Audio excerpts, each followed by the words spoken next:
লাশটা কবর দেওয়া হয়ে গেল। লাশটাকে কবর দেওয়ার পরে 3 টুকরা মাটি হাতে নেওয়া হয়। 3 টুকরা মাটি হাতে নিয়ে ইমাম সাহেব বলেন, আপনারা এবার পড়েন, মিনহা খলাকনাকুম ওয়া ফিহা নুঈদুকুম ওয়া মিনহা নুখরিজুকুম তারাতান উখরা। একটু বলবেন নাকি আপনাদের এদিকেও পড়া হয় কি হয় না? ও বাবা জিনা ভাইরা মনে রাখুন, 3 টুকরা মাটি হাতে নিয়ে যখন ইমাম এ আয়াত পড়তে বলেন, এ দোয়া পড়তে বলেন, ওই সময় আমরা কেউ গল্প করি, কেউ অমনোযোগী হয়ে থাকি, কেউ কোনো ঠাট্টা তামাশায় ব্যস্ত থাকি, হয়তো বা বেশিরভাগ মানুষ মনোযোগ দিই ইমামের কথাটা শুনি এবং জবানে বলি। কিন্তু দয়া করে বলবেন নাকি বাবা 3 টুকরা মাটি হাতে নিয়ে ইমাম কি বললেন আর আমরা কি সঙ্গে বললাম, ওই 3টে কথার ভিতরে কি বোঝানো হলো অধিকাংশ মানুষ তো জানি না। ও বাবাজিরা ভাইরা মনে রাখুন, 3 টুকরা মাটি নিয়ে যে কথা বলা হয়, প্রথমে বলা হয় মিনহা খলাকনাকুম। ওগো বান্দা, যাকে কবর দিতে এসেছো তাকে এবং তোমাকেও এই মাটি থেকেই সৃষ্টি করা হয়েছে। অফিহা নুঈদুকুম, যার মর্ম হলো আজকে যাকে কবর দিতে এসেছি উনি শুধু নন, আমাকেও একদিন কবরে শুয়ে পড়তে হবে। তথা মাটি থেকে সৃষ্টি করেছেন আল্লাহ, মাটিতে আমাদের সবাইকে একদিন যেতে হবে।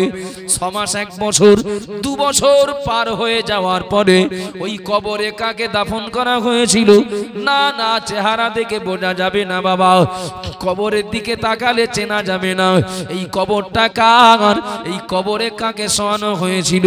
কিন্তু ঈমানওয়ালা হিসাবে, মুমিন মুসলমান হিসাবে আমরা 3 নাম্বার কথাটার উপরেও বিশ্বাস রাখি, ওমিনহা নুখরিজুকুম তারাতান উখরা।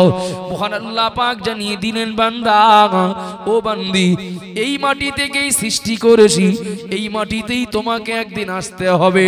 তোমার দেহ, তোমার গোশত, তোমার রক্ত মাটিতে মিশে গেলেও আমি আল্লাহ বলছি এই মাটি থেকে তোমাদের সবাইকে একদিন ওঠানো হবে। একদম পিছন দিকে যারা বসে আছেন আমি ভালোবেসেই বলছি, আর আপনারা মাদ্রাসার সহযোগী না হলে, মাদ্রাসার ভালোবাসার মানুষ না হলে আপনারা এই সময়টা অন্য কাজে না কাটিয়ে মজলিসে আসতেন না। যারা পিছন দিকে বসে আছেন একটু এগিয়ে আসবেন সামনে। এটা নির্দেশ নয়, এটা ভালোবাসার দাবি।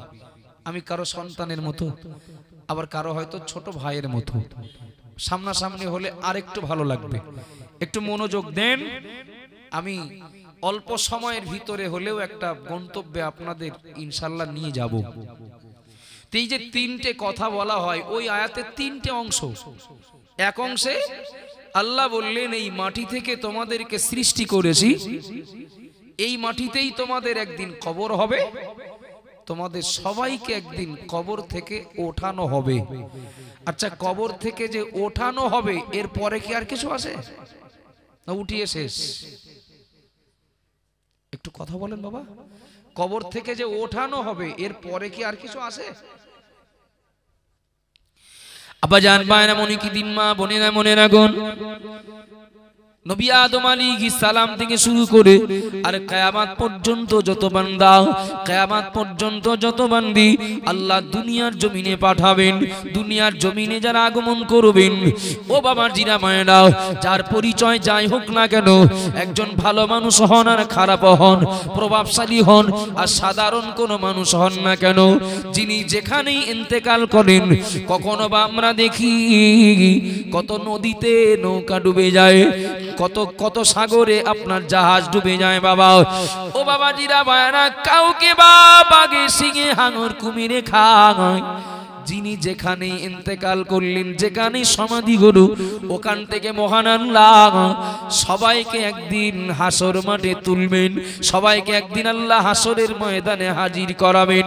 আর ওই দিনটার ব্যাপারে মহান আল্লাহ কোরআনে জানিয়ে দিলেন, আমার বান্দা বান্দিরা মনে রাখো, যে দিনের জন্য তোমাদেরকে কবর থেকে ওঠানো হবে ওই দিনটা বড় ভয়ঙ্কর, ওই দিনটা বড় কঠিন, বড় কষ্টের।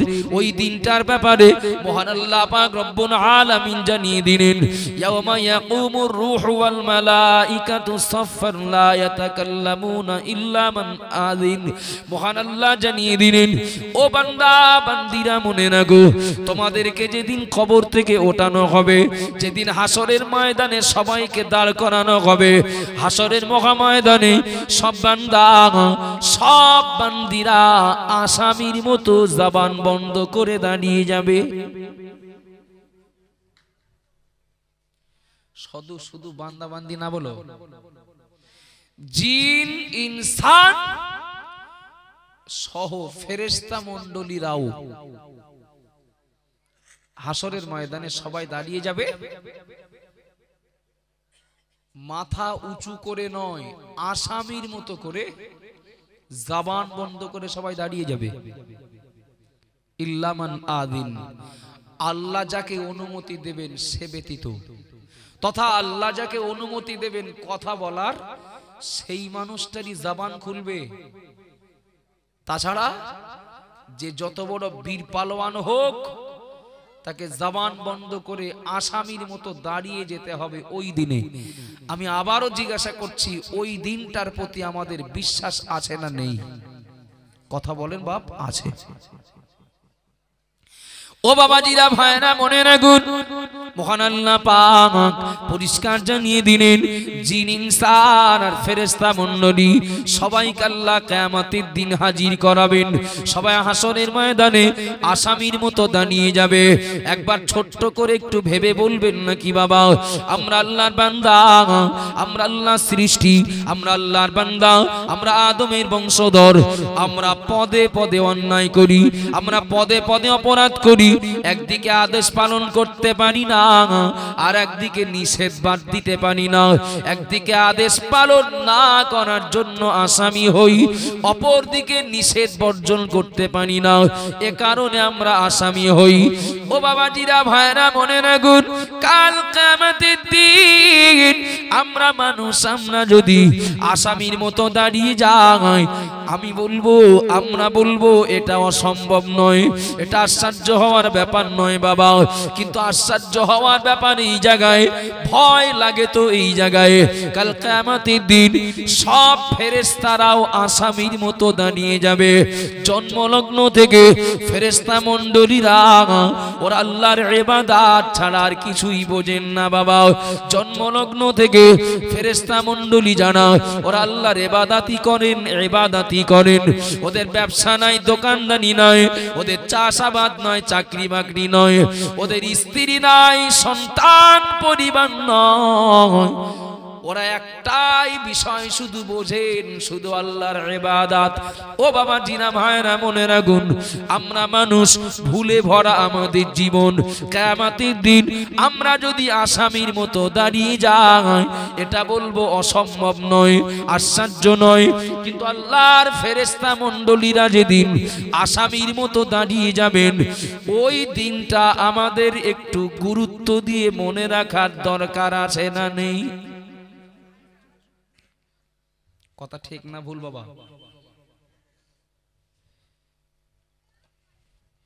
যেদিনে ফেরেশতারাও আসামির মতো দাঁড়িয়ে যাবেন, ওই দিনে আমাদেরকেও তো দাঁড়াতে হবে। সুতরাং দিনটা বড় কঠিন, গুরুত্ব দিয়ে আমাদের মনে রাখার দরকার। আমাকেও ওখানে একদিন যেতে হবে। ও বাবাজিরা ভাইরা মনে রাখুন, আর একটা বেগিয়ে যায়। মহান আল্লাহ পাক রব্বুল আলামিনের বান্দা, শুধু সাধারণ বান্দা, শুধু সাধারণ বান্দি নয় বাবা, শুধু জিনেরা নয়, শুধু ফেরেশতারা মণ্ডলীরা নয় বাবা, শুধু ফেরেশতারা নয়। ও বাবাজিরা ভাইরা, প্রিয় নবী মুহাম্মদ রাসূলুল্লাহ সাল্লাল্লাহু আলাইহি ওয়াসাল্লাম বলেন, কাল কিয়ামতের দিন, দিনটা এত ভয়ঙ্কর হবে, দিনটা এত না কঠিন হবে। মহান আল্লাহ পাক রব্বুল আলামিনের সামনে নবী আদম আলাইহিস সালাম থেকে নিয়ে আমাদের নবীর আগ পর্যন্ত কোন নবী, কোন রাসূল আল্লাহর সামনে যেতে সাহস পাবেন না। আমার কথা বুঝতে অসুবিধা হচ্ছে বাপ? আমি এত সময় ধরে কি বললাম রিপিট করছি, পরের কথাগুলোর প্রতি আরো দৃষ্টি আকর্ষণ করতে। মাটি থেকেই সৃষ্টি, মাটিতেই মিশে যাব, মাটি থেকে তথা কবর থেকে ওঠানো হবে। পরের কাজ কি? সব বান্দা বান্দীদেরকে হিসাবের জন্য, বিচারের জন্য দাঁড়িয়ে যেতে হবে আসামির ন্যায়। তবে শুধু বান্দা বান্দি, শুধু মানুষ না, ওদিনে জিনেরা এবং ফেরেশতারাও আল্লাহর ভয়ে আসামির মতো জবান বন্ধ করে সব দাঁড়িয়ে যাবে।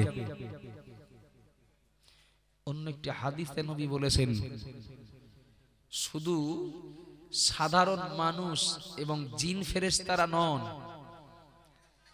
নবী আদম থেকে আর ঈসা নবী পর্যন্ত প্রায় সব নবী রাসূলেরা ওদিনে আল্লাহর সামনে যেতে সাহস পাবেন না।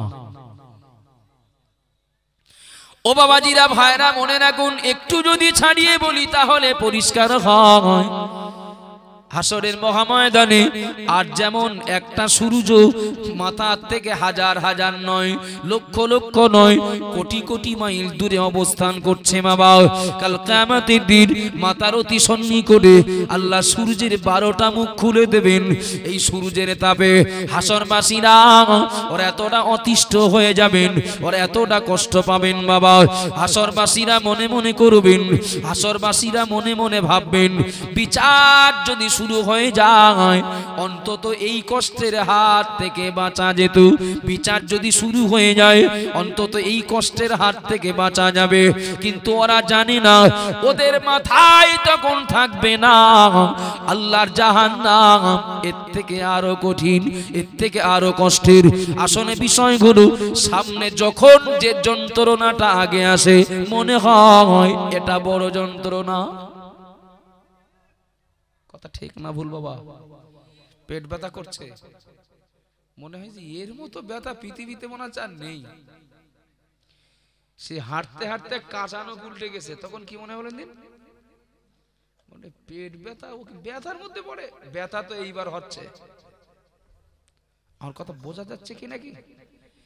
এখন সেই মোটরসাইকেলে যেতে যেতে চোখে এক ঝাল পোকা গেছে, পান নখ উল্টে গেলে আর কি অস্বস্তি হয়, অস্বস্তি তো এইবার হচ্ছে। মানে যখন যেটা সামনে আসে তখন সেটাই মনে হয় বড় যন্ত্রণা। হাসরবাসীরা বিচার শুরু করার জন্য অস্থির হয়ে যাবেন, যে বিচারটা শুরু হলে এই কষ্ট থেকে অন্তত বাঁচা যাবে। কিন্তু কপাল টলে যদি জাহান্নামী হতে হয়, জাহান্নামার কষ্ট যের থেকে আরো অনেক গুণ বেশি। এই মুহূর্তে তারা ভুলে যাবেন, তারা এটাই ভাববেন, এটাই ভাববেন যে এই কষ্টের হাত থেকে অন্তত বাঁচি, বিচারটা শুরু হোক। ও বাবাজিরা, ভাইরা, মনে রাখুন, ভুল বুঝবেন না, অমনোযোগী হবেন না। হাসরবাসীরা কিছু মানুষ এক জায়গায় হবেন, এক জায়গায় হয়ে সিদ্ধান্ত নেবেন, চলো আমরা কজন মিলে নবী আদম আলাইহিস সালামের কাছে চলে যাই। আদম নবীকে গিয়ে বলি, আদম নবী আল্লাহর কাছে গিয়ে বিচার শুরুর জন্য যেন প্রার্থনা করেন। হাকিমের কাছে কিছু বলতে গেলে উকিল ধরতে হয়, কথা ঠিক না ভুল বাবা? হাসনের মহাময়দানে কিছু আল্লাহর বান্দা, কয়েকজন আল্লাহর বান্দা আদম নবীকে উকিল বানাবেন। ও আল্লাহর নবী আদম, আপনি আল্লাহর কাছে গিয়ে বলুন, আল্লাহ যেন বিচার আরম্ভ করে দেন। এ কষ্ট, এ সূর্যের তাপ আর আমরা সইতে পারি না। একটু আল্লাহর কাছে গিয়ে বলুন, আল্লাহ যেন বিচার শুরু করে দেন। ও বাবাজিরা, মায়েরা, বললে যেন গায়ের লোম শিউরে ওঠে। আল্লাহ নবী, আমাদের আদি পিতা আব্বা জান, এ কথা শোনার সাথে সাথে জবাব দেবেন, নফসি নফসি ইযহাব ইলা গায়রিহি। ওগো আমার সন্তানেরা, আমি আদম, আমি আমার নিজের চিন্তায় আমি নিজে চিন্তিত, আমার উপায় কি হবে তাই নিজেই জানি না। আমি আল্লাহর কাছে গিয়ে সুপারিশ করব, ওই সাহস আমার নাই। আল্লাহর কাছে যাওয়ার সাহসটাই আমার নাই। ইযহাব ইলা গায়রিহি, পারলে অন্য কোথাও যাও। আমার খুব ভালো লাগছে যে আপনারা খুব মন দিয়ে শুনছেন এবং শোনার দরকার। একটা মাদ্রাসার ইসালে সওয়াবে আমরা বক্তা শ্রোতা, এ প্রসঙ্গটাকে, এ পরিবেশটাকে মাথায় রেখেই কিছু বলা এবং কিছু শোনাটাই উপযুক্ত হবে। কেন বলছি আরেকটু এগিয়ে গেলে এ কথা বলার কারণ আরো পরিষ্কার হবে। যেদিনে আদম নবী আল্লাহর সামনে যেতে সাহস পাবেন না, ফেরত দেবেন, ইযহাব ইলা গায়রিহি, অন্য জায়গায় যাও, ওই জায়গাটাতে আমাদেরও একদিন যেতে হবে না? একটু কথা বলেন বাবা, হবে তো যেতে। আচ্ছা, আদম নবী কেন যাবেন না? ভাঙড় এলাকার মানুষ জানেন, আল্লাহর একটা হুকুম অমান্য করেছিলেন, তাই যেতে সাহস পাবেন না। যদিও কেঁদে কেঁদে কেঁদে কেঁদে ক্ষমা পেয়েছেন, এরপরেও ভয় পাবেন। আল্লাহ গেলেই যদি জিজ্ঞাসা করেন তুমি ও করতে গেলে কেন, তোমার নিষেধ করলাম তো গেলে কেন? তাই আদম নবী বলবেন আমার পক্ষে সম্ভব না, পারলে অন্য কোথাও যাও। ও বাবাজিরা, ভাইরা, মনে রাখুন, ও মা বোনেরা, মনে গেদিন আল্লাহ নবী আদম এ মানুষগুলোকে ফেরত দেবেন, এরা চলে যাবেন আল্লাহ নবী নূহ আলাইহিস সালামের কাছে। নূহ নবীর কাছে গিয়ে নূহ নবীকে বলবেন আল্লাহ নবী নূহ, আপনাকে দ্বিতীয় আদম বলা হয়, আপনি আল্লাহর কাছে আমাদের জন্য একটু ওকালতি করুন। আপনি আল্লাহর কাছে গিয়ে বলুন আল্লাহ যেন বিচার আরম্ভ করে দেন। ওগো আল্লাহ নবী নূহ, এই তো সূর্যের তাপ আর সইতে পারি না, আল্লাহকে গিয়ে বলুন আল্লাহ যেন বিচার আরম্ভ করে দেন। নবী নূহ আলাইহিস সালাম বলবেন নফসি নফসি ইযহাব ইলা গায়রিহি, আমি আমার নিজের চিন্তায় নিজে চিন্তিত, আমার উপায় কি হবে তাই জানি না, আল্লাহর কাছে গিয়ে সুপারিশ করব ওটা তো অনেক দূরের কথা, আল্লাহর সামনে গিয়ে দাঁড়াবো ওই সাহস আমার নাই। ইযহাব ইলা গায়রিহি, পারলে অন্য কোথাও যাও। আল্লাহ নবী নূহ আলাইহিস সালাম কেন ফেরত দেবেন ওটা তো আমরা জানি বাবা। কম বেশি 950 বছর ধরে দিনের দাওয়াত দিলেন, আশা অনুরূপ ফল পেলেন না, কিন্তু এটা তো আমরা জানি দিনের দাওয়াত দিতে পারেন নবী রাসূলেরা, দুনিয়ার দিনের দাঈ যারা তারা, কিন্তু হেদায়েত করার মালিক তো আল্লাহ। নবী নূহ আলাইহিস সালাম আল্লাহর সামনে যেতে এজন্য ভয় পাবেন, আল্লাহর সামনে গেলেই যদি আল্লাহ আমাকে জিজ্ঞাসা করেন ও আল্লাহ, ওগো আমার নবী নূহ 950 বছর হায়াত দিয়েছি না, কিন্তু 80 জনের বেশি মানুষ কেন কলেমা পড়েনি, আমি কি উত্তর দেব? আমার পক্ষে যাওয়া সম্ভব নয়। ইযহাব ইলা গায়রিহি, পারলে অন্য কোথাও যাও।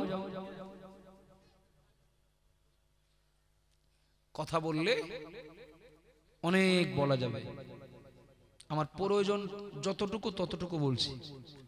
নূহ নবী দায়িত্ব নেবেন না। ইব্রাহিম নবীর কাছে গিয়ে একই কথা বললে ইব্রাহিম নবী একই উত্তর দেবেন, আমার নিজের চিন্তায় তাই আমি নিজে চিন্তিত, পারলে অন্য কোথাও যাও।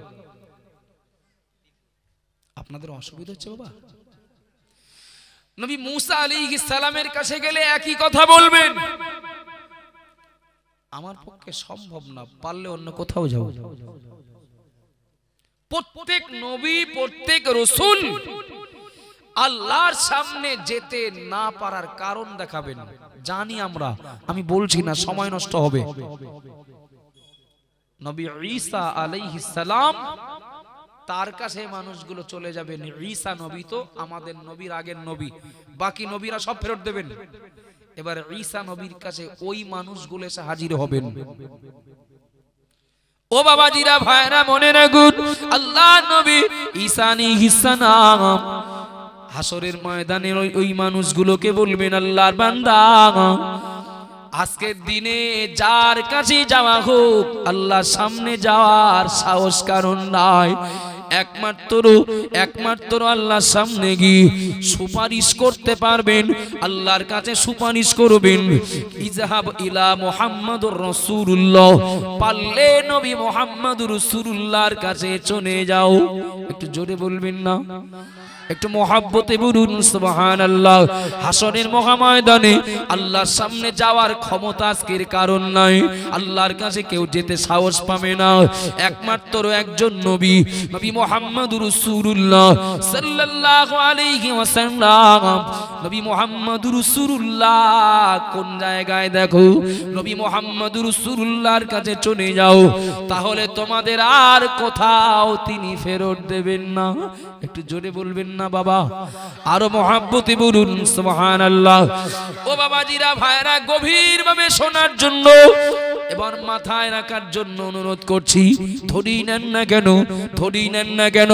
আমার কাগজপত্রের ত্রুটি রয়েছে বাবা, আমার জমির দলিল খুঁজে পাচ্ছি না, আমার জমি রেকর্ড করা ছিল না, আমার জমি রেজিস্ট্রি করা ছিল না বাবা। যে জায়গায় বসবাস করি ও জায়গাটা আমার জায়গা, তার কোনো প্রুফ আমার কাছে নাই। আমি যে এই দেশের নাগরিক তার জন্ম সার্টিফিকেট আমার নাই, আমার আধার কার্ড নাই, আমার ভোটার কার্ড নাই, আমার অনেক রকম সমস্যা। এখন কাল থেকে এনআরসি শুরু হবে। জমির দলিল নেই, নিজের পার্সোনাল প্রুফগুলো নেই, কাল থেকে এনআরসি শুরু হবে। মানে আজ থেকে তো শিওর থাকা যায় কিছুটা যে আমার নাম বাদ দেবে। একটু কথা বলেন বাবা। নেই মানে কি আগের থেকে বোঝা যায় না যে কালকে বাদ যাবে কি যাবে না? যাওয়ার সম্ভাবনা বেশি তো। এখন আমি খুব টেনশনের মধ্যে আছি, কাল থেকে এনআরসি শুরু হবে, কিন্তু আমার তো সব নানান রকম সমস্যা, কি হবে? এমন সময় কেউ একজন এসে বলে গেলেন, আমাদের প্রধানের সঙ্গে যে অফিসার কালকে এনআরসি করবেন ওনার খুব ভালো সম্পর্ক আছে। আমাদের যিনি অঞ্চল প্রধান তার সঙ্গে যিনি এনআরসি করবেন অফিসার, তার সঙ্গে ভালো খাতির আছে। আচ্ছা, একটু ভালো খাতির থাকলে কিছু ফ্যাসিলিটি পাওয়া যায় না? যায় না? কথা বলেন বাবা, যায় তো? আমিও পরীক্ষা দিলাম, আমার পাশে বসে আছেন মাগরিবি বাঙ্গাল আঞ্জুমানে ওয়াজিনের উদীয়মান তরুণ বক্তা হাফেজ মাওলানা আবু শাহিন। আজকের ওর দাওয়াত ছিল না বলে, আর আমার গাড়িটারও একটু সমস্যা, কয়েকদিন আমি মৌলানা সাহেবের গাড়ি নিয়ে এসেছি। তো ধরে না আমরা দুজনাই পরীক্ষা দিয়েছি চাকরি পাওয়ার উদ্দেশ্যে, চাকরি পাবো এ আশা নিয়ে। এখন হাফেজ মাওলানা আবু শাহিন ও আমার থেকে নাম্বার বেশি পেয়েছে, তবে ওর বাপের টাকা নেই। আজান হচ্ছে কোথায়? মাইক চলবে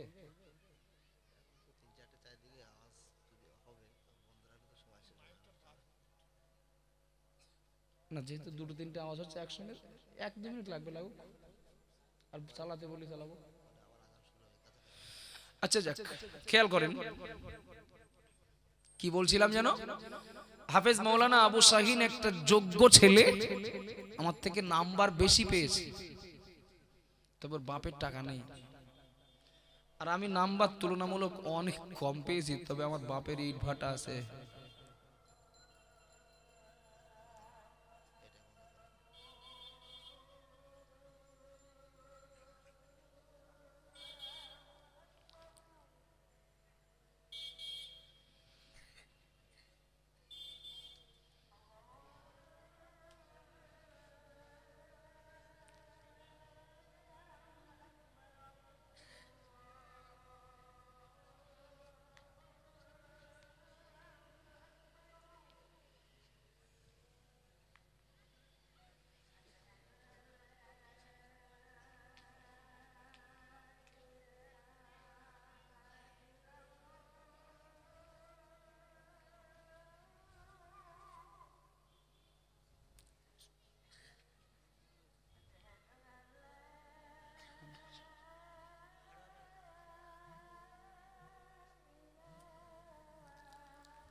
আলহামদুলিল্লাহ, যে কথা বলছিলাম, আমি অপ্রয়োজনে কোনো কথা বলি না, যেটাই বলছি মনোযোগ দিয়ে শুনুন, দেখেন আরেকটা কথার সাথে সামঞ্জস্যতা পাবেন। এখন আগামীকাল এনআরসি শুরু হবে, কিন্তু আমি রেডি নেই। কিন্তু শুনলাম এনআরসি করবেন যে অফিসার, তার সঙ্গে আমাদের প্রধানের খাতির ভালো। কথাটা বলতে যে কি বলছিলাম, হাফেজ মৌলানা আবু শাহিন নাম্বার বেশি পেয়েছে, কিন্তু বাপের টাকা নেই। আমি নাম্বার অনেক কম পেয়েছি, কিন্তু আমার অনেকটা টাকা আছে। চাকরি কার হয় বলে মনে হচ্ছে? আমি বলিনি, হলো আপনারা বলেছেন, মানে আপনারাও মনে ভুক্তভোগী। এই যে নাম্বার বেশি পেয়েও চাকরি হলো না, কিন্তু নাম্বার কম চাকরি হলো, মাঝখানে কারো সুপারিশ লেগেছে না? কথা বলেন না বাবা, মাঝখানে কোনো যোগাযোগ লেগেছে না?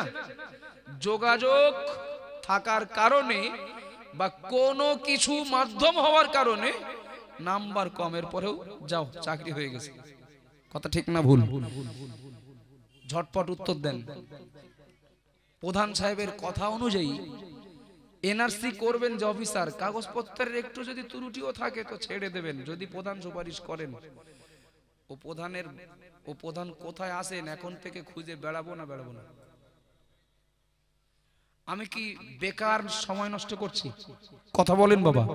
যে ওই প্রধান বলে দিলে যদি কাগজপত্র খুব বেশি না দেখতে, হ্যাঁ ঠিক আছে এই দেশেরই নাগরিক, ওই প্রধান যেখানে আসে খুঁজবো, খুঁজে খুঁজে পেলাম হালুয়ায়। প্রধান বললেন আমি সুপারিশ করতে পারবো না, করতে পারি, আমার 1 লাখ টাকা লাগবে, দেব না। যদি বলে 1 লাখ না, তোমার ভিটে বাড়ির 3 ভাগের 1 ভাগ আমার নামে লিখে দিতে হবে, তাও দেব, কেন ওইটুকু না দিলে তো সব যাবে। আমার কথা বোঝা যাচ্ছে বাবা? চলেন, আদম থেকে আর ঈসা নবী পর্যন্ত সব নবী রাসূলেরা যেদিন আল্লাহর কাছে সুপারিশ করতে যেতে সাহস পাবেন না, সেদিন আমাদের নবী সুপারিশ করতে হবে। একজন সুপারিশ করলে আল্লাহ ছেড়ে দেবেন। তিনি কে? নবী মুহাম্মদ রাসূলুল্লাহ সাল্লাল্লাহু আলাইহি ওয়াসাল্লাম। এই প্রধান সুপারিশ করে দিলে দুনিয়াতে থাকার পারমিশনটা বহাল থাকবে, আর নবী সুপারিশ করে দিলে জাহান্নাম থেকে বাঁচা যাবে। সুবহানাল্লাহ বলেন না বাবা? এখন নবীর একটু খোঁজার দরকার আছে না নেই? নবীকে একটু খোঁজার দরকার আছে না নেই? কেন? কারণ হলো আমরা সব বড় বড় আসামি বাবা। যেদিনে জিন ইনসান ফেরেশতারা আসামি হবে, আদম থেকে ঈসা পর্যন্ত নবী রাসূলের আল্লাহর কাছে যেতে ভয় পাবেন। আমরা যে কতটা ছাড় ওই দিন পাবো, প্রত্যেকে নিজের খবর নিজে ভালো রাখি। সুতরাং সাপোর্টের জন্য আপনার আমার পাশে নবী মুহাম্মদ রাসূলুল্লাহ দরকার হবে।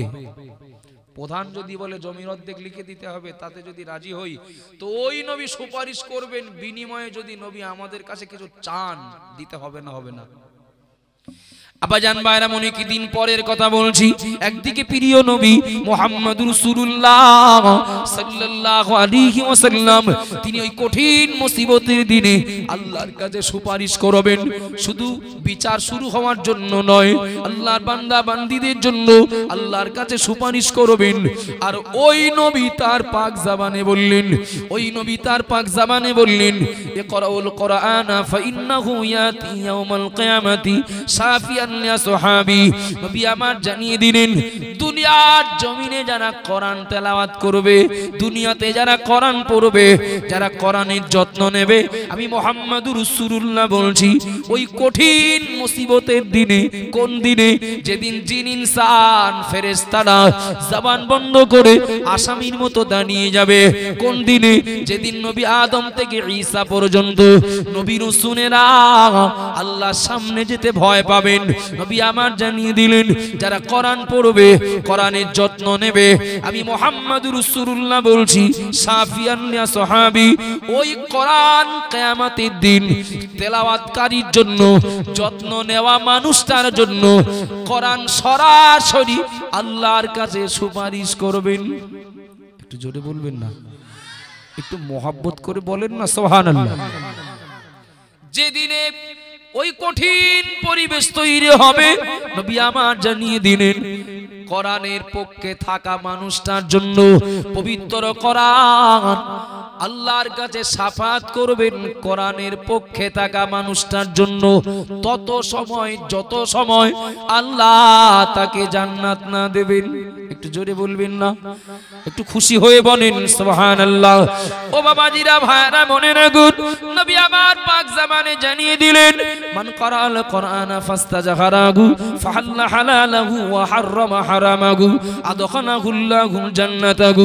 ও বাবাজিরা, ভাইরা, মনে রাখুন নবী আমার বললেন যারা কোরআনের হাফেজ হয়, যারা কোরআনটা হিফজ করে, যারা কোরআনটা মুখস্থ করে, যারা কোরআনটা সিনায় গেঁথে নেয়, নবী আমার বললেন যারা কোরআন হিফজ করে, কোরআনটাকে নিজের সিনায় গেঁথে নেয়, ফাহাল্লা হালালাহু ওয়া হাররামা হারামাহু, নবী আমার জানিয়ে দিলেন ওই কোরআন হিফজ করার পরে ওই বান্দা, ওই বান্দি যদি হালালটাকে হালাল বলে গ্রহণ করে, হারামটাকে হারাম বলে যদি বর্জন করে, আল্লাহ পাক রব্বুল আলামিন কিয়ামতের দিন ওই হাফেজে কোরআনকে সম্মানের সাথে ডেকে বলবেন ওগো বান্দা আদখালাহুল্লাহুল জান্নাতাহু, তুমি আমার দয়ার জান্নাতে চলে যাও।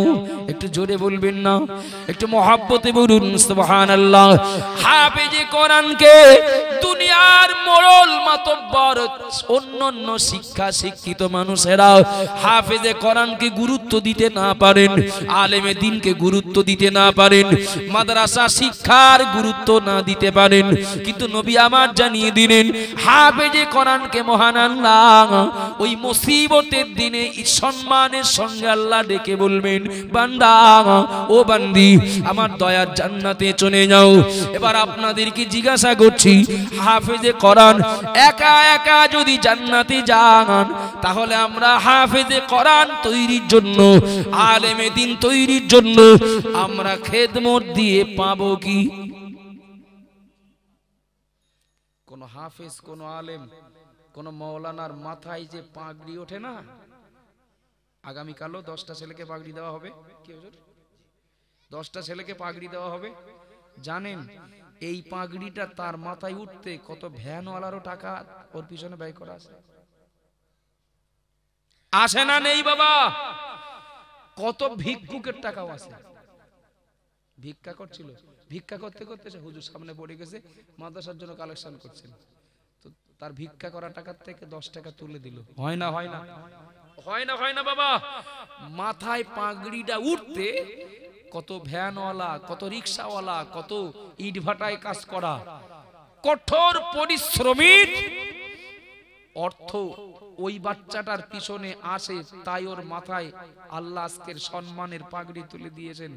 দুঃখ লাগে তখন যাদের দানে, যাদের সাহায্যে, যাদের একান্ত খেদমতে, মেহনতে আমি পাগড়িটা পেলাম। পাস করার পরেই ওরাই আমার দাউদ করতে আসলো, আমি বললাম 20,000-এর নিচে যাইনি। আমি মানুষের জাত, হুজুর পরে হবে, মাওলানা পরে হবে, হাফেজ পরে হবে, মুফতি সাহেব পরে হবে।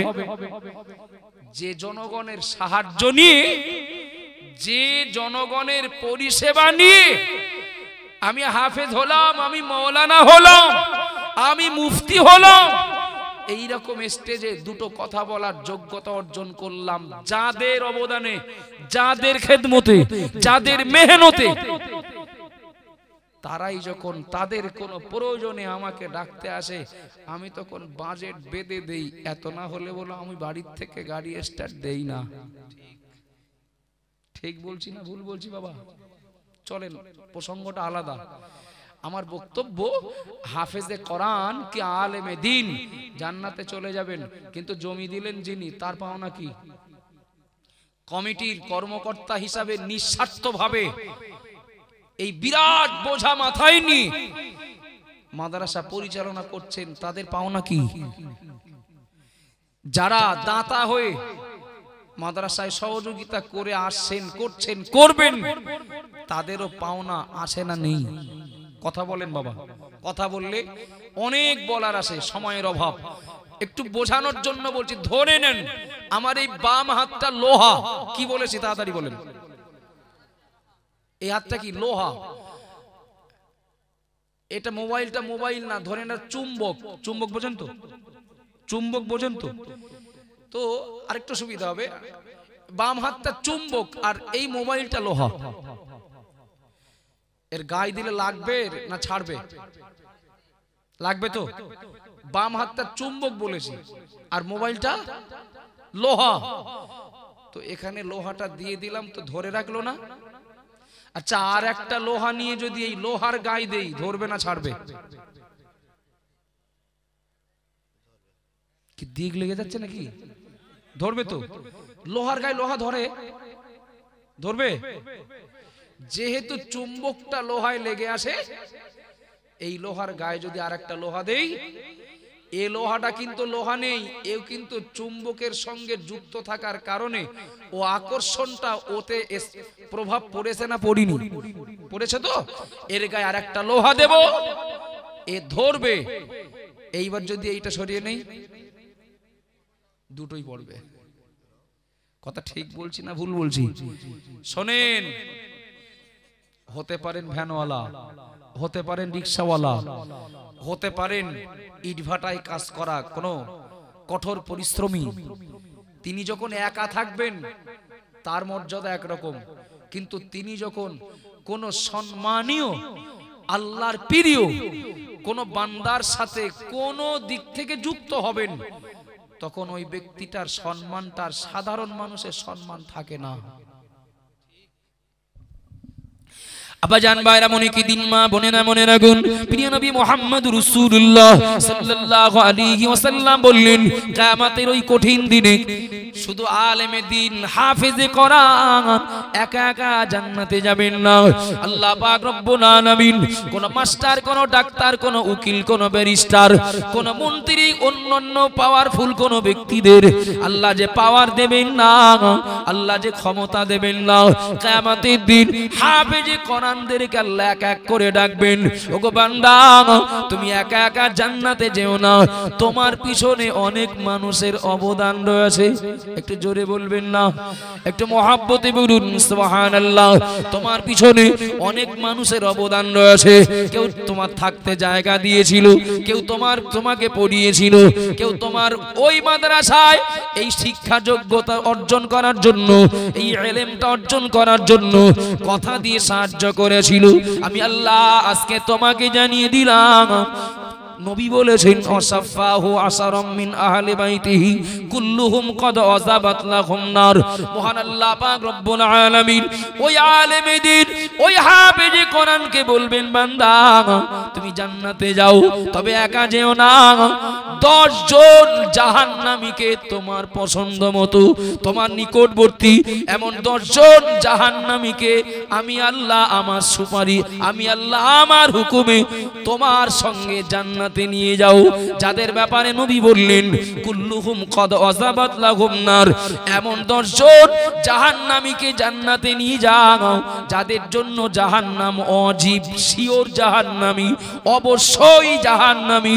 আমি আল্লাহ জানিয়ে দিলাম, আজকে তোমাকে যেমন জান্নাত দেব, তোমার সুপারিশে 10 জন জাহান্নামীকেও জান্নাতে দিয়ে দেব। একটু জোরে বলবেন না সুবহানাল্লাহ? আরো জোরে বলুন সুবহানাল্লাহ। আমার অঞ্চল প্রধান এনআরসি করবেন যে অফিসার, ওই অফিসারকে একটু বলে দেবেন ওই লোকটার বিষয়টা একটু হালকা ভাবে দেখবেন। এর জন্য যদি এই সুপারিশটা পাওয়ার জন্য যদি 1 লাখ দিতে হয় তো দিয়ে দেব। আমার কথা শুনছেন বাবা? যদি বলে রাস্তার ধারে ওই জমি থেকে 2 কাঠা দিতে হবে, দিয়ে দেব। কেন? কারণ হলো ওইটুকু না দিলে তো সব যাবে। কথা ঠিক বলছি না ভুল বলছি বাবু? একজন আমলকারী হাফেজে কোরআন 10 জনের জন্য সুপারিশ করে ওই দুনিয়ায় থাকার পারমিশন পাকা করে দেবে না, জাহান্নাম থেকে বাঁচিয়ে জান্নাতে নিয়ে যাবে। একটু সুবহানাল্লাহ বলবেন না? একটু মহব্বতে বলবেন না? এবার একটু বলবেন, যা যদি আমাদের কাগজপত্র ঠিক না থাকে তাহলে নবী রসুল আল্লাহর পাক কালাম পবিত্র কোরআনের সঙ্গে সরাসরি সেই সম্পর্ক তৈরি করতে যদি নাও পারি, অন্তত কাছাকাছি অঞ্চল প্রধানের মতো একজন হাফেজে কোরআনের সঙ্গে, আলেমে দ্বীনের সঙ্গে আমার নিজের স্বার্থে সম্পর্ক ভালো রাখার দরকার আসে না? নেই? কথা বলেন বাবা। থাকলে কি হবে? নবীর কথা তো মিথ্যা হবে না। নবী বললেন, তুমি নিজে হয়তো তোমার কারণে, তোমার অপরাধের কারণে, তোমার কৃতকর্মের কারণে তুমি জাহান্নামী। এটা লোহা, তবে এই যে একটা চুম্বক লেগে আছে এর পাশে আরেকটা লোহা ধরলে এই লোহাটা লোহা থাকবে না, তখন চুম্বক হয়ে যাবে। কথা ঠিক বলছি না ভুল বলছি? আচ্ছা, নবীর কথা ঠিক। হাফেজে কোরআন 10 জন জাহান্নামীকে জান্নাতে নিয়ে যাবে, এই বিশ্বাস আমাদের মুখের না অন্তরের? আমি কি আপনাদেরকে খুশি করার জন্য মন গড়া কিছু বলছি বলে মনে হয়? যদি না হয় আমি বলে একদম সন্ধ্যাবেলা সবে উঠলাম তো, সবে উঠলাম, দোষ দেবেন আমাকে, কর্তৃপক্ষকে না, আমাকে কেউ কিছু বলেননি। তবে আমার বিরাট মন চাচ্ছে কিছু বলার মোক্ষম সুযোগ বা সময়। একজন হাফেজে কোরআনের সঙ্গে আমি সম্পর্ক ভালো রাখবো, আল্লাহ চাইলে ওই আমার জান্নাতে যাওয়ার ওসিলা হয়ে যাবে। সুবহানাল্লাহ বলবেন না? একটু মহব্বতে বলবেন না সুবহানাল্লাহ? আমি কথা বলে যাচ্ছি, কথা বন্ধ করব না, আপনারা বিচলিত হবেন না। তবে আমি এখনো 10 মিনিট বলবো।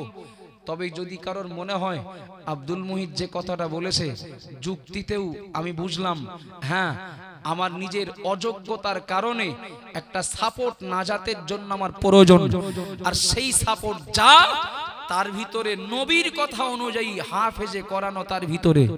কথা ঠিক না ভুল? একজন হাফেজে কোরআন 10 জনের জন্য সুপারিশ করে জান্নাতে নিয়ে যাবে। নবীর কথা ঠিক, এ বিশ্বাস যদি অন্তরে জায়গা পায়, আমি এখনো 10 মিনিট বলবো, কথা চলবে। তবে আমি আশা করছি হাফেজে কোরআনের, একজন হাফেজে কোরআনের সঙ্গে 10 জন জান্নাতে যাওয়ার অধিকার পাবে, সুপারিশ পাবে। 10 জন আল্লাহর বান্দা আমি থাকতে থাকতে হাফেজে কোরআন তৈরির জন্য, আলেমে দ্বীন তৈরির জন্য মাত্র 1000 কোটি টাকা দেবেন 10 জন। এটা কিন্তু এই সেই অরিজিনাল কালেকশন না। আমার কথা বুঝতে পেরেছেন? এটা আমি আবেগে বলে ফেললাম, আবেগে। আপনারা দিলেও আলহামদুলিল্লাহ, না দিলেও আলহামদুলিল্লাহ। কেননা আমার পরবর্তী হুজুর মুফতি রজব আলী সাহেব হুজুর তিনি বলবেন কিনা আমি জানি না, উঠতে হবে না। একটু মনে মনে নিয়াত করুন যে আব্দুল মুহিত নামার আগে আমরা এই 10 জন 1000 কোটি টাকা দেব, এই নিয়াতে আল্লাহ কপাল টোলে যদি জাহান্নামী হয়ে যায় তো আমি যেন 10 জনের মধ্যে একজন হই। আল্লাহ কবুল করেন, বলুন আমিন। একটু মহব্বত করে বলেন না আমিন।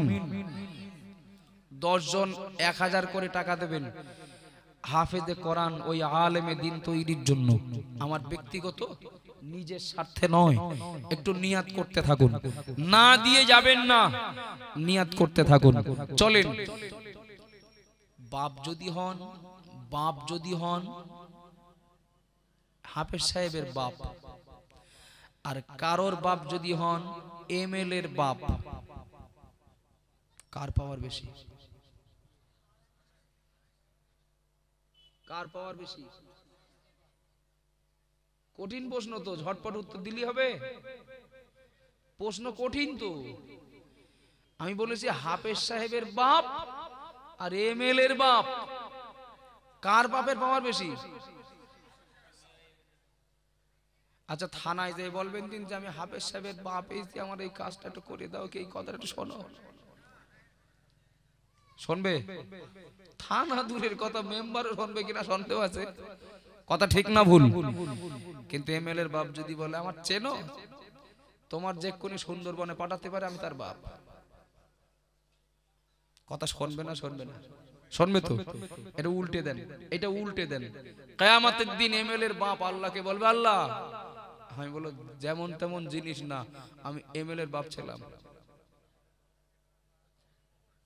কি আল্লাহ শুনবেন না? কিন্তু হাফেজে কোরআন মানে দুনিয়াতে যিনি অবহেলিত, আখেরাতে তিনি অনেক পাওয়ারফুল। দুনিয়াতে যিনি অনেক পাওয়ারফুল, আখেরাতে তিনি তুচ্ছ তাচ্ছিল্যের পাত্র। কথা ঠিক বলছি না ভুল বলছি বাবা? কথা বলেন। আবাজান বাইরা নবী আমার বললেন, মান করাআল কোরআন ওয়া আমিলা বিমা ফিহি উলবিসা ওয়ালিদাহু তাজা ইয়াউমাল কিয়ামাতি দাউহু আহসানা মিন দাউইস শামস। আমি বলিনি বাবা, এ কথা আমার নবী বললেন। আমি বলিনি, এ কথা আমার নবী বলেছেন। আমার উম্মাত উম্মতিরা মনে রাখো, কিয়ামতের দিন মহান আল্লাহ পাক রব্বুল আলামিন কোরআন পড়া, কোরআন জানা, কোরআন শেখা, এই বাচ্চাগুলো যদি ওরা ওই শিক্ষার উপরে দাঁড়িয়ে থাকে, এখানে তো আমাকে বলতেই হবে, না বললে এক পেশে হয়ে যাবে। ও বাবা জিরা ভাইরা, কত আলেমের পদস্খলন হয়েছে, কত হাফেজের পদস্খলন হয়েছে। ঠিক বলছি না ভুল বলছি? মাথায় পাগড়ি নিয়ে মাদ্রাসা থেকে বার হলেন, কিন্তু তার কাছে কোরআনের ক নেই, এখন প্যান্ট শার্ট খুব পরে ঘুরে বেড়ায়। আছে না নেই? টাইটেল পাস করা মাওলানা, চেহারা দেখলে বোঝা যাবে না মাওলানা তো দূরের কথা, এ মুসলমান কিনা। এই জন্য বলেছেন নবী, মান করাআল কোরআনা ওয়া আমিলা বিমা ফিহি। পড়লি শুধু হবে না, কোরআন শিখলে শুধু হবে না, কোরআন মুখস্থ করলে শুধু হবে না, এর উপরে যার জীবনটা কায়েম রাখবে। কায়েম রাখা মানে ওই কোরআন তাকে যেভাবে চলতে বলবে সেইভাবে যদি সে নিজেকে চালায়, রেজাল্ট কি? শুধু যে কোরআন তার জন্য সুপারিশ করবে তাই নয়, বরং নবী এ কথাও বললেন, ওই কোরআন পাঠকারী, কোরআন পাঠকারিনী ছেলে মেয়ের আব্বা মায়ের মাথায় আল্লাহ কিয়ামতের দিন সূর্য এবং চন্দ্রের থেকে আরো জ্যোতির্ময় সম্মানের টুপি আল্লাহ পরিয়ে দেবেন। টাকা দিতে হবে না, তো সুবহানাল্লাহ জোরে বলেন, একটু মহব্বত করে বলেন না সুবহানাল্লাহ। আমি আমার কথাটা যেন ভুল বুঝবেন না, আপনারা দেবেন না, না আপনারা দেবেন, কিন্তু আমার কাছে না, রজব আলী হুজুরের কাছে দেবেন। যারা এসছেন কেউ না দিয়ে যাবেন আমার মনে হয় না। কেননা এই প্রতিষ্ঠানগুলোর ইসালে সওয়াব বলে কথা না, যে কোনো দোয়ার মজলিসে আসলেও বাড়ির থেকে একটু প্রস্তুতি নিয়ে আসতে হয় যে কিছু না নিয়ে ছাড়বে না। কথা ঠিক না ভুল বাবা? আর না দিলে তিনতলা হয়েছে, না দিলে তিনতলা হয়েছে। যাক, এখন কথা শুনুন, পরে দেবেন। কি বললাম আমি? কোরআন পড়বে সন্তান, এবং পড়ার উপরে যদি সে নিজেকে কায়েম রাখে, রেজাল্ট কি জানেন? আব্বা মায়ের মাথায় কিয়ামতের দিন নূরের টুপি পরানো হবে। একটু সুবহানাল্লাহ বলবেন না? সেই টুপির উজ্জ্বলতা, সেই টুপির জ্যোতি কেমন? নবী বলেছেন সূর্য চন্দ্রের থেকেও আরো জ্যোতির্ময় টুপি কোরআন পড়া ওই ছেলেটার, কোরআন পড়া ওই মেয়েটার, পড়ে আমল করা ওই ছেলে মেয়েটার আব্বা মায়ের মাথায় আল্লাহ পরিয়ে দেবেন। একটু জোরে বলবেন না, একটু মহব্বত করে বলেন না। কয়েক দিনের জন্য একটু অবহেলার পাত্র হতে হবে, কয়েক দিনের জন্য। শুরুতে বলেছি জায়গাটা তো মুসাফিরখানা। কথা ঠিক না ভুল বাবা? দুনিয়াটা তো মুসাফিরখানা। তো কয়েক দিনের জন্য হয়তো এরা মূল্য দেবে না, এরা হয়তো মূল্য বুঝবে না, কিন্তু অনন্তকালের জন্য বিশ্বাস করুন বাবা, যদি আমি নিজে আলেম হতে না পারি, পরবর্তী অপশন আছে। আবাজান বাইরা মনে কি দিন নবী আমার বললেন, কোন আলিমান আও মুতাআল্লিমান আও মুস্তামিআন আও মুহিব্বান। নবী আমার জানিয়ে দিলেন তোমরা পারলে আলেম হয়ে যাও, যদি আলেম হতে না পারো আলেমের ছাত্র হয়ে যাও, তাও যদি না পারো আলেমের শ্রোতা হয়ে যাও। আমি মুহাম্মদুর রাসূলুল্লাহ বলছি 4 নম্বরে, আলেম যদি হতে না পারো, আলেমের ছাত্র যদি হতে না পারো, আলেমের শ্রোতা যদি হতে না পারো, অন্তত পক্ষে আলেমের মহব্বতকারী হয়ে যাও। একটু জোরে বলবেন না? একটু মহব্বতে বলুন সুবহানাল্লাহ। ও বাবাজিরা ভাইরা, যদি আমি মনে করি আমি একজন আলেম হব, আমার মাদ্রাসা দরকার। কথা ঠিক বলছি না ভুল বলছি? আমি আলেমের ছাত্র হব, তো ছাত্র হতে গেলে তো সেই মাদ্রাসায় আসতে হবে। কথা ঠিক বলছি না ভুল বলছি? আমি আলেমের শ্রোতা হব। ও বাবাজিরা ভাইরা মনে রাখুন, শ্রোতা যদি হতে যায়, এখানেও আমি সরাসরি না হলেও আমি তো ঘুরিয়ে সেই মাদ্রাসার কাছাকাছি হলাম বা হতে হবে। যদি বলেন কেন? যিনি আমার জন্য ওয়াজ নসিহত করবেন, তিনি তো ওই মাদ্রাসা থেকে শিখেছেন। কথা ঠিক না ভুল বাবা? এক কথায় আলেম যদি হতে চায় মাদ্রাসা লাগবে, ছাত্র যদি হতে চায় মাদ্রাসা লাগবে, শ্রোতা যদি হতে চায়, যা শ্রোতা হব তাকে তো পড়ে আসতে গেলে তো মাদ্রাসাটা লাগবে। আলেমের মহব্বতকারী হও, তো আলেমের মহব্বতকারীটা যে হব, যার মহব্বতকারী হব, তার ওই গুণটা জোগাড় করতে গেলে তো এ মাদ্রাসা লাগবে। আমার কথা বোঝা যাচ্ছে বাবা? কিছু মনে নেন না। যদিও অমুসলমান তো দূরের কথা, কত মুসলমানের মাদ্রাসা নামের প্রতি একটা অ্যালার্জি আছে, আছে না নেই? মাদ্রাসা নামের প্রতি একটা অ্যালার্জি আছে। কি করবে ওরা? ওই হুজুর হয়ে হয় ইমামতি করবে, না হয় খারিজি মাদ্রাসায় শিক্ষকতা করবে, 8-9 হাজার কি 10 হাজার টাকা হয়তো মাইনে পাবে, হয়তো তাবিজ করবে, ঝাড়ফুঁক করবে, কি হয়তো পারলে ওয়াজ নসিহত করবে। তাও সে সবার কপালে তো জোটে না, সবার ভাগ্যে হয় না। চলেন, আমার বক্তব্য হলো, যদি মনে হয় ও দিনটা আমার জন্য বিপজ্জনক হবে, তাহলে অবশ্যই আপনাকে আমাকে বিপদ থেকে মুক্তি পাওয়ার জন্য কোনো না কোনো একটা ডাল ধরতে হবে। আমার বক্তব্য বোঝা যাচ্ছে কি বাবা? কোনো না কোনো একটা ওসিলা আমাকে কিন্তু ধরতে হবে। এ ওসিলা 1 নম্বরে বলেছি, নবীর সঙ্গে সম্পর্ক ভালো রাখতে হবে। যদি না রাখি, নবী আমার জন্য সুপারিশ করবেন না। কোরআন সুপারিশ করবে আল্লাহর কাছে, কিন্তু কোরআন সবার জন্য সুপারিশ করবে না। যারা কোরআনের সঙ্গে সম্পর্ক ভালো রাখবে, কোরআন তাদের জন্য আল্লাহর কাছে তত সময় শাফাত করবে যত সময় আল্লাহ ওই ব্যক্তিটাকে জান্নাতে না দেবেন। একটু জোরে বলুন না সুবহানাল্লাহ। হাফেজে কোরআন আল্লাহর কাছে সুপারিশ করবেন, কুল্লুহুম কদ ওয়াজাবাত লাহুম নার, জাহান্নাম ওয়াজিব, এমন 10 জন জাহান্নামীর জন্য। সুতরাং কেউ যদি মনে করেন আমার কারো লাগবে না, আমি একাই 100, কি আমি আমার নিজের যোগ্যতায় আমি জান্নাত পেয়ে যাব, আমি আমার নিজের যোগ্যতায় জাহান্নাম থেকে নিজেকে বাঁচিয়ে নেব, তার আর বলার কিছু নেই। তবে এটা বলা যাবে, মাথা খারাপ না হলে আর এ কথা কেউ বলতে পারে না। কথা ঠিক বলছি না ভুল বলছি বাবা? অন্যান্য নবী রাসূলেরাও তারাও আমাদের নবীর সুপারিশের মুখাপেক্ষী হবেন।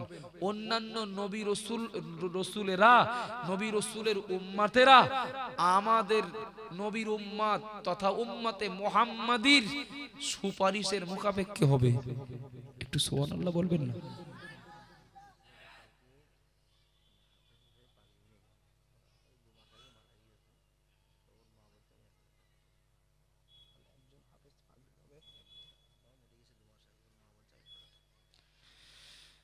নজন আলেম ছেলে পাগড়ি নেবে, আর আগামীকাল একজন হাফেজে কোরআন পাগড়ি নেবে।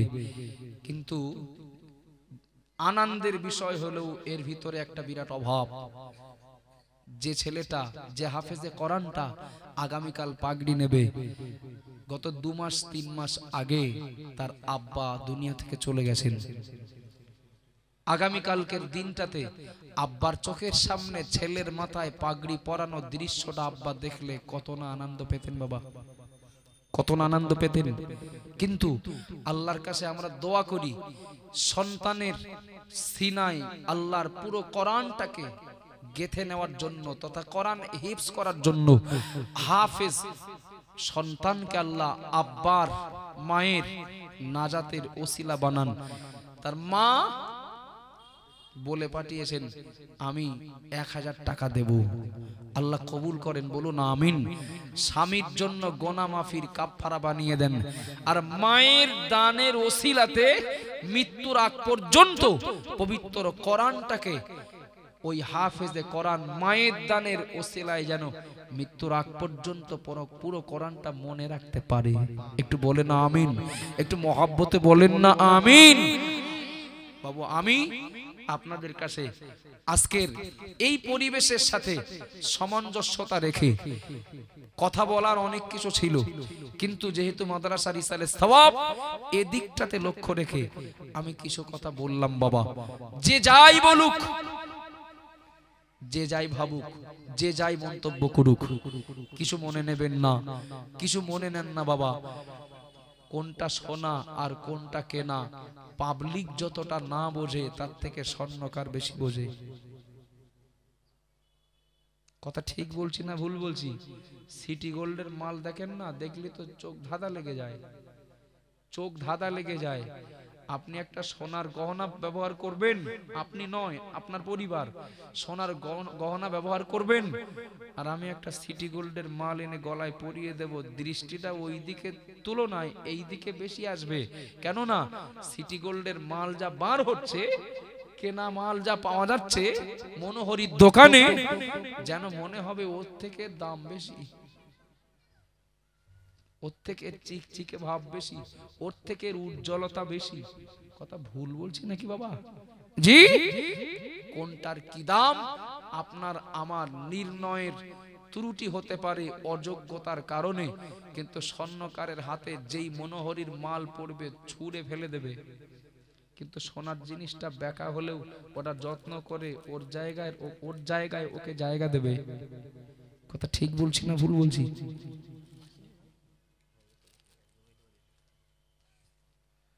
বাবু আপনারা আমার কথায় কষ্ট পেলেন নাকি?